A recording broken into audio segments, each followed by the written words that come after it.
নমস্কার, 7 hour news নেটওয়ার্কে আপনাদের স্বাগত। আরজিকর কাণ্ড নিয়ে উত্তাল সারা দেশ।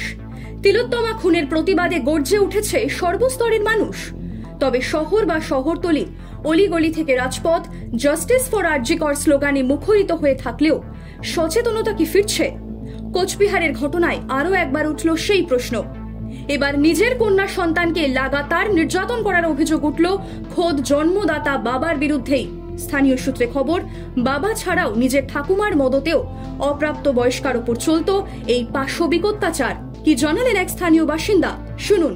পাশের বাড়িতে একটা মেয়েকে ওর বাবা ধরে করেছে, সেটা আমরা জানার পরে আমরা পাড়ার লোক প্রতিবাদ করেছি। তারপর পাড়ার লোকে আমাদের পঞ্চায়েতকে ফোন করেছে, পঞ্চায়েত আবার পুলিশকে ফোন করছে, পুলিশ গিয়ে আমাদের খুব সাহায্য করছে, মানে আসামিকে ধরার জন্য। আসামি লুকিয়েছিল জলের মধ্যে, তাকে ধরার জন্য পুলিশ খুব সাহায্য করেছে। কবে এই ঘটনা ঘটে?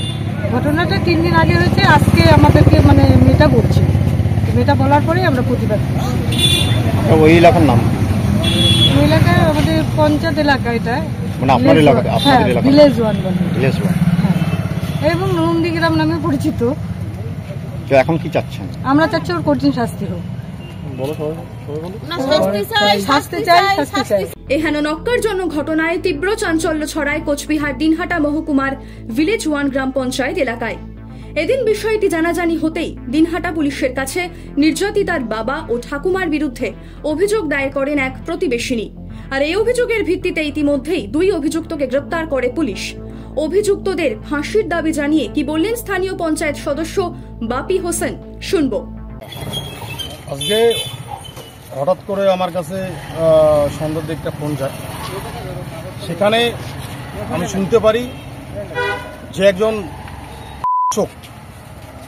যে বাবা তার নিজের মেয়েকে, সেই 11 থেকে 12 বছরের একটা নাবালিকা মেয়ে, তাকে দীর্ঘদিন ধর্ষণ করে এবং কাউকে না বলার জন্য বিভিন্নভাবে চাপ দেয়। কিন্তু আজকে যখন মেয়েটি সমস্ত কিছু সহ্য করতে না পেরে পাড়া প্রতিবেশীকে জানায়, পাড়া প্রতিবেশী তখন ক্ষিপ্ত হয়ে সবাই একতার সাথে আমাকে ফোন করে এবং আমি দ্রুত সঙ্গে চলে আসি। এবং চলে আসার পরে আমি পুলিশকে ফোন করি।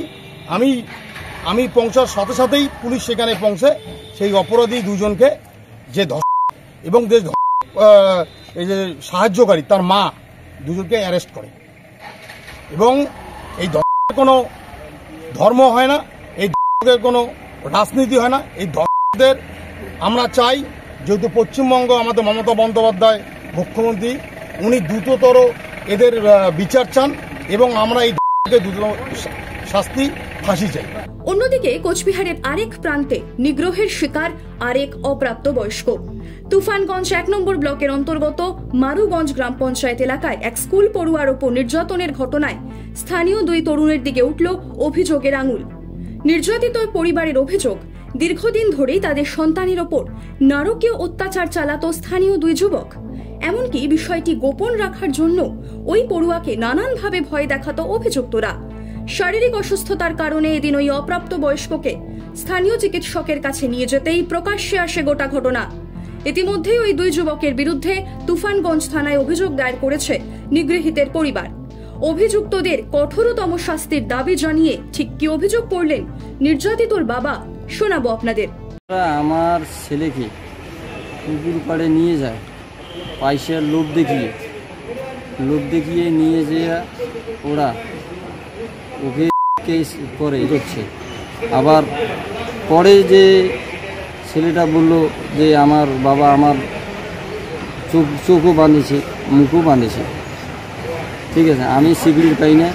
পরে আমাকে বহুত অত্যাচার করছে, করার পরে যখন ওর মাকে আসি বলছে, ও খুব কান্নাকাটি হয়েছে। থানায় অভিযোগ করছি, আমার মেয়ে আসি বললো, এটা আমার মেয়ের কাছে আগে বলছি, মেয়ে আসে আমাদেরকে বলছে। এই বলার পরে এই যে এটা একটা ইয়ে হবে, পরে আমি ডাইরেক্ট করছেন।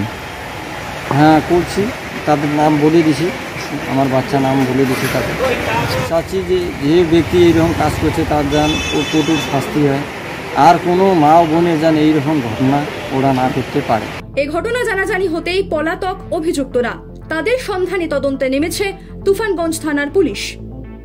কোচবিহার থেকে দেবদাস বিশ্বাসের রিপোর্ট 7 আওয়ার নিউজ নেটওয়ার্ক। আরও বিভিন্ন খবরের আপডেট জানতে হলে 7 আওয়ার নিউজ চ্যানেলটিকে সাবস্ক্রাইব করতে ভুলবেন না, কারণ আপনাদের একটা সাবস্ক্রিপশন আমাদের কাছে অত্যন্ত মূল্যবান। জয় হিন্দ।